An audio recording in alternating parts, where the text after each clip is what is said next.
Singh ji, chairman साहब सूरजबान जी, राजवीर जाखड़ जी व सम्मानित मंच उपस्थित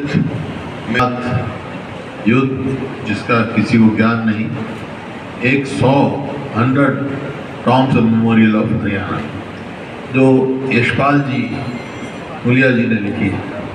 ये कई दिन से इनकी किताब तो पहले लिखी हुई थी, लेकिन उन्होंने विमोचन नहीं कराया और मेरे को कहने लगे मैंने विमोचन आपसे ही कराना है।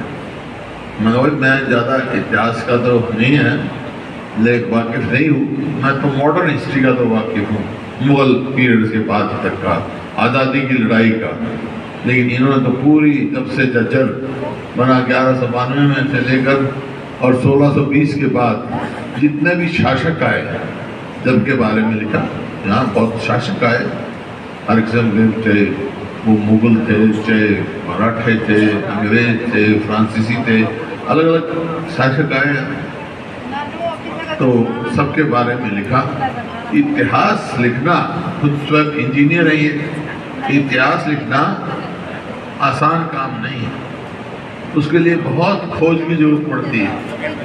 बहुत सारा इतिहास तो बुजुर्गों से जबानी सुनाई देता है, लेकिन जो सारे तथ्य लिखने हैं, क्योंकि इतिहास जो है वो जो समय का शासक हो कई दफ़ा उस हिसाब से लिखा जाता है और उसको सही तथ्य तक पहुंचना एक इतिहासकार के लिए बहुत मेहनत का काम और कठिन का काम। मैं यशपाल हुलिया जी को बधाई देता हूँ। मैंने इनकी जो पढ़ी है किताब, तो वो इतिहास में 100% तो तथ्य लिखते नहीं है, लेकिन जो पढ़ी है किताब, जो तथ्य इन्होंने दिए हैं, जितनी मेहनत की होगी मैं अंदाज़ा लगा सकता हूँ। उसके लिए मैं इनको बहुत बहुत जो है शुभकामनाएं भी देता हूँ, धन्यवाद भी करता हूँ। कर सकते हैं या जो खूबी रही है उनको अपना सकते हैं। तो ये इतिहास ये जो है बहुत ही मेहनत का कार्य है और इन्होंने बेलाग जो मेहनत करी है, और ख़ास तौर पे उस इलाके की जिसको बहुत सारे लोग जानकारी नहीं है देश के इतिहास में। ये किताबें जब जाएंगी, लोग इतिहास पढ़ेंगे। वैसे तो राजनीति में परिवार कभी से संबंधित है, आज़ादी की लड़ाई से लेकर मैं रेल की सीटी बनवाऊंगा। इस टाइम बहुत सारे लोगों को यकीन नहीं, और मेरा राजनीतिक जीवन भी जिसमें पार्लियामेंट्री लाइफ जो आप कह सकते हो, सांसद के तौर पर भी, विधायक तौर पर भी, मैं शायद जिंदगी में एक बार अपनी सीट से उठकर बेल में गया, और वो किस वास्ते गया था, इतने कागज लेके, जब रेलवे लाइन जर्जर की नहीं बन रही थी तो कागज मैंने जाके लोकसभा के बेल में फाड़ के मंत्री के उसका था, और मौके पर ही मंत्री से आश्वासन दिला दिया था रामविलास साहब ने कि जर्जर की रेलवे लाइन बनेगी और प्लानिंग कमीशन बनेगी। दूसरा, किसी भी इलाके का विकास हो उसमें रेल का, जैसे मैंने कहा, और सड़क का साधन जब भी विकास आगे करता है। मैं आज कोई बहुत ज़्यादा लंबी चौड़ी बात करने जा रहा, क्योंकि आज जो भी मेरा राजनीतिक पद है, जो भी स्थिति है मेरी राजनीतिक, उसमें सबसे बड़ा जज्जर का भी है। जज्जर का आशीर्वाद शुरू करने तो मैं पहुँचा, 4 बार लोकसभा में भेजा, फिर अब विधानसभा में हूँ। तो उस समय एक बात मैंने देखी थी जो मेरे को अखलती है, कि जो सपना मैंने देखा था वो अधूरा रह गया इस इलाके में। नींव मैंने रख दी है, नींव रख के गया। क्या सोचा था मैंने इस इलाके के बारे में? मैं जब दिल्ली से निकलता था, एक तरफ जाता तो फरीदाबाद बसा हुआ है, दूसरी तरफ जाता तो गुड़गांव बसा हुआ है, इधर जाता भादरगढ़ भी तरक्की कर रहा है, दिल्ली के हम दे। लेकिन अगर मैं झज्जर की तरफ आता तो यहाँ कोई विकास नहीं।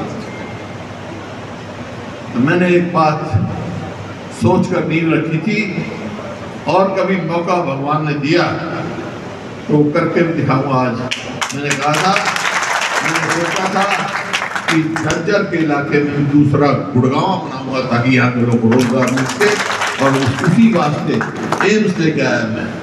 एम्स में मेट्रो लाने की स्कीम बनाई मैंने, दिल्ली से झज्जर तक 6 लेन हो रोड हो ताकि हम गुड़गांव तक जा सके, आवागमन लोगों का हो सके और हम तरक्की कर सकें, और होगा। आज मैं कह के जा रहा हूँ।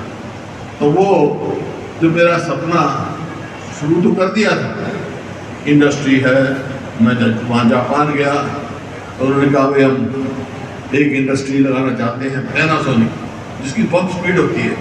तो मैंने कहा भाई पैनासोनिक लगनी है तो सबसे पहले झज्जर में लगनी।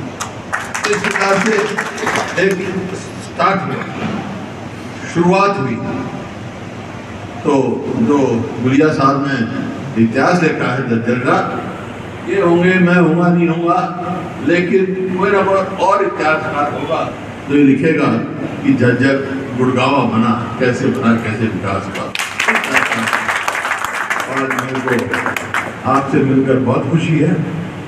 देखो इसमें तो कोई दो राय नहीं, गीता जी ने और हमारे साथी कुलदीप वसी ने बता दिया आज क्या परिस्थिति है राजनीतिक भी और हमारी बेरोजगारी की। लेकिन 2014 में जिस दिन मैंने सरकार छोड़ी थी उस दिन हरियाणा प्रति व्यक्ति आय और प्रति व्यक्ति निवेश में नंबर 1 था। आज किस चीज में नंबर 1 है? आज नंबर है बेरोजगारी में, आज नंबर 1 है महंगाई में, आज नंबर 1 की ओर जा रहा है अपराध में। और आज किस लिए बनाए भाई हमने इतने थर्मल प्लांट किस लिए लगाए थे? 2 तो झज्जर में लगाए, यहाँ का विकास हो, थर्मल प्लांट लगे। और आज मैं सुन रहा हूँ 4 हमने थर्मल प्लांट इतनी बिजली पैदा करी, जिस सरकार ने 1 यूनिट लगाई नहीं, और जो लगे हुए थे उसकी भी पूरी वो क्षमता का योग नहीं कर रहे। और आज किसान को, शहर वालों को आज के दिन कट बिजली का कमी लग रही है, कटौती लग रही है, जबकि हरियाणा में इतनी क्षमता है पूरी इस्तेमाल करेंगे तो हरियाणा में अपने इस्तेमाल से भी ज्यादा बाहर बेच सकती है दिल्ली अगर पूरा इस्तेमाल करे। कमी नहीं है हरियाणा में।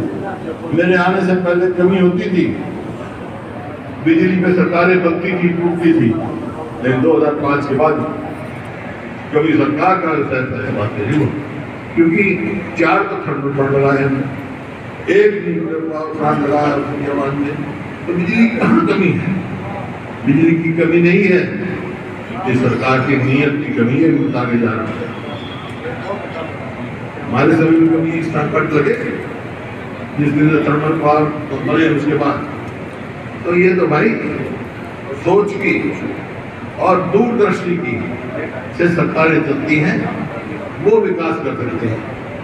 ये मौजूदा सरकार की ना तो सोच है ना दूरदृष्टि है, बस इवेंट मैनेजमेंट है। गुड़गांव में जाएंगे, सबको बुलाएंगे और याद दे देंगे कि 6 लाख करोड़ की इन्वेस्टमेंट आएगी, और आई नहीं 6,000 करोड़ की। यहाँ अभी विधानसभा का सेशन चल रहा था, तो राज्यपाल अभिभाषण में लिखा गया कि हरियाणा में हम 1 लाख करोड़ की इन्वेस्टमेंट लगाकर 5 लाख लोगों को रोजगार देंगे। मैंने कहा भाई आपकी इन्वेस्टमेंट कितनी आ रही है बताओ?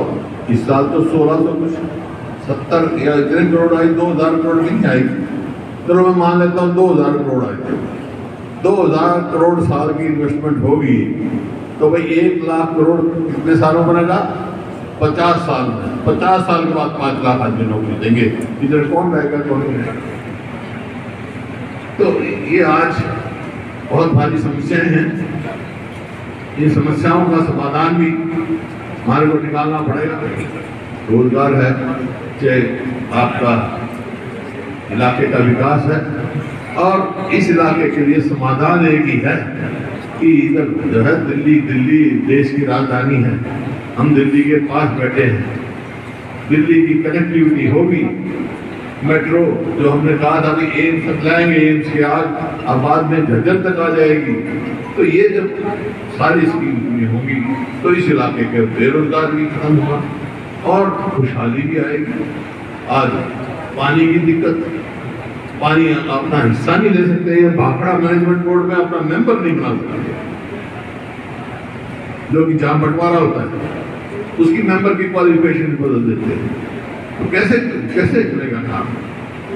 तो मैं तो आपसे एक ही बात कहने आया हूँ कि भाई आपका सदैव आशीर्वाद और सहयोग मेरे साथ रहा है, तो मैं एक ही बात विश्वास दिला सकता हूँ कि आशीर्वाद और सहयोग रखना भाई, और मेरी तरफ से कभी इनकी हक हकूक की लड़ाई करने में कहीं कमी प्राप्त नहीं होगी। मैं तो एक बात कहता हूँ भाई, देखो आदमी योद्धा कोई भी हो, दो ही चीज है ना सर, या छाती है या पीठ है, दो ही जगह मार पड़ती है। पर मेरी पीठ में ना छोड़ा मार दियो, छाती में नहीं। आप सब आए, मैं फिर से गुलिया साहब को ये जो पुस्तक इन्होंने लिखी है उसकी बधाई देता हूँ, और ये पुस्तक भाई गांव में जाकर लोगों को पढ़ा भी देना, किताब ले जाए, कई बार जाए गांव में पढ़ा भी देना ताकि